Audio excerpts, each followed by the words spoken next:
Good morning, class 11 student. Today we will discuss about position vector. First question arise, what is position vector? So position vector करता क्या है? Position vector नाम से clear हो रहा है किसी पोजीशन का वेक्टर दिखाने के काम आता है, किसी भी पोजीशन का वेक्टर दिखाने के काम आता है। इसको डिफाइन करना हो तो हम ये लिख सकते हैं कि a vector which gives position of an object with reference to the origin of a coordinate system is called position vector। कहने का ये मतलब है, मान लीजिए ये हमने एक कोऑर्डिनेट सिस्टम बनाया, ठीक है, ये है हमारा ओरिजिन, ये हमारा एक्स एक्सिस, ये हमारा वाई एक्सिस, ठीक है। अब हम ओरिजिन के रिस्पेक्ट में अगर हम इस पॉइंट का, हम कहते हैं पार्टिकल हमारा यहाँ पे है, ऑब्जेक्ट यहाँ पे है और इसको हमने ए एज्यूम कर लिया, हमसे पूछता है इस पार्टिकल का पोजीशन वेक्टर क्या होगा, तो कैसे फाइंड आउट करेंगे। देखिए इसके देखिए दो तरीके हैं। अगर इसका हमें पोजीशन फाइंड आउट करना है तो कैसे निकालेंगे। एक तो हमें ये पता चल जाए ये कितना, इसके कोऑर्डिनेट अगर हमें पता चल जाए, अगर हमें इसके कोऑर्डिनेट पता चल जाए तो सिंपली हम बता सकते हैं। जैसे मान लीजिए एक्स डायरेक्शन में ये मान लीजिए हमने कहा ये कितना चला, एक्स नॉट चला, और वाई डायरेक्शन में कितना चला, वाई नॉट चला। अगर हमें इसके कोऑर्डिनेट पता चल जाए तो हम सिंपली फाइंड आउट कर सकते हैं इसकी पोजीशन।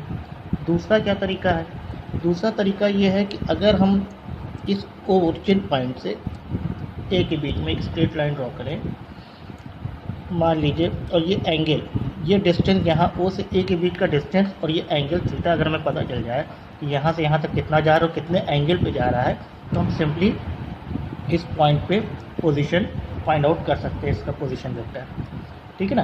अब इसको लिखते कैसे हैं, देखिए इसके पोजीशन का वेक्टर कैसे लिखा जाता है। सिंपली देखिए पोजीशन वेक्टर को आर से रिप्रेजेंट किया जाता है, वेक्टर है, एरो लगाएंगे और यहाँ से यहाँ तक का हमें दिखाना है, ओ ए लिख सकते हैं, ठीक है ना।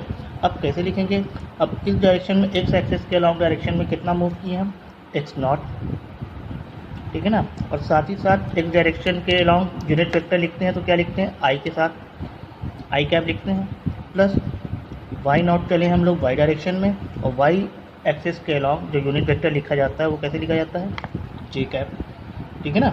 इस तरह से ये आपका यूनिट वेक्टर हो जाएगा। अब इसका अगर मैग्नीट्यूड निकालना हो तो मैग्नीट्यूड कैसे निकालेंगे भाई, मैग्नीट्यूड निकालने के लिए under root X nought square plus Y nought square. अगर आप बेसिकली अगर इसको आप दूसरे तरीके से समझे, अगर हमें यहाँ से यहाँ की डिस्टेंस निकालना है तो पाइथागोरस थ्योरम अगर लगाएंगे तो भी तो उसकी मैग्नीट्यूड हमारा यही आएगा, under root X square plus Y square, ठीक है ना। तो ये आपका पोजीशन वेक्टर फाइंड आउट करने का तरीका है अगर हम किसी पॉइंट का निकालना है विद रिस्पेक्ट टू ओरिजिन, ठीक है ना। तो हम सिंपली पोजीशन वेक्टर निकालने के लिए दो उसको ब्रेक कर लेते हैं, दो कोऑर्डिनेट में, और सिंपली दो डायरेक्शन में ब्रेक करने के बाद पोजीशन वेक्टर फाइंड आउट कर सकते हैं, ठीक है। अगर आप इसकी डेफिनेशन नोट करना चाहें तो लिख सकते हैं, a vector which gives position which gives position of an object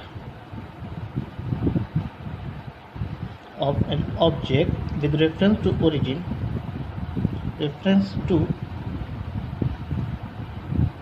origin of coordinate system is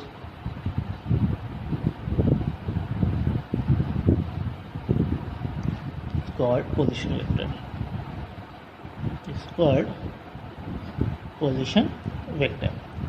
देखिए बहुत इंपॉर्टेंट ये वेक्टर है पोजीशन वेक्टर, इसको आगे हम लोग इसकी एप्लीकेशन यूज़ करेंगे रिलेटिव मोशन में, ठीक है। तो ये आपका निकाल सकते हैं। अब हमसे कोई पूछता है कि भाई ये तो आप ओरिजिन के रिस्पेक्ट में निकालना है, अगर हमसे कोई पर्टिकुलर कुछ इस तरह का क्वेश्चन देता है, मान लीजिए ये हमारे पास वाई एक्सिस है, ये हमारे पास एक्स एक्सिस है, ठीक है। अब हमसे कहता है कि ये दो पॉइंट है, एक पॉइंट ए है हमारे पास, एक पॉइंट बी है। अगर हम ए पॉइंट पे खड़े होकर बी पॉइंट की पोजीशन देखना चाहते हैं और पूछते हैं कि वेक्टर क्या होगा, पोजीशन वेक्टर कैसे निकालेंगे, या बी पॉइंट पे खड़े होकर ए की पोजीशन वेक्टर फाइंड आउट करना है तो कैसे निकालेंगे। देखिए अभी हम क्या निकाल रहे हैं, अभी हम बी की पोजीशन निकाल रहे हैं, ठीक है ना।